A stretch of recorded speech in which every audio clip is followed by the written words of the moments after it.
औरंगजेब आपल्या शेवटच्या काळामध्ये आपल्या मुलीला काय म्हणाला ते सांगतो। औरंगजेब मराठ्यांच्या छुप्या हल्ल्यांना वैतागला होता।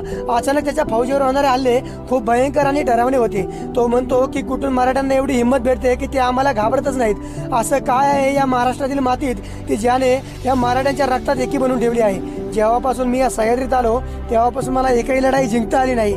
या मराठ्यांच्या मदतीला नेहमी हे डोंगर आणि पाऊस जणू काही देवासारखे उभे राहतात। जणू काही ह्या डोंगर आणि पावसाने मराठ्यांशी आम्हाला हरवण्यासाठी तह केला आहे की काय।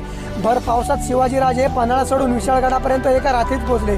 त्याच विशाळगडापर्यंत पन्हाळ्यापासून पोचायला आम्हाला 9 दिवस लागले आणि यामध्ये पावसामध्ये आमची कित्येक माणसं, घोडे आणि हत्ती वाहून गेले आणि कित्येक आजारी पडून मेले। औरंगजेब म्हणतो की माझ्या धर्मात पुनर्जन्म नाही, पण नशिबाने जर मला पुनर्जन्म भेटलाच तर मी या सह्याद्रीत, ह्या डोंगरदऱ्यात आणि या मराठ्यांची लढाईला परत कधीच इथे येणार नाही। एवढी दहशत आपल्या मावळ्यांची होती।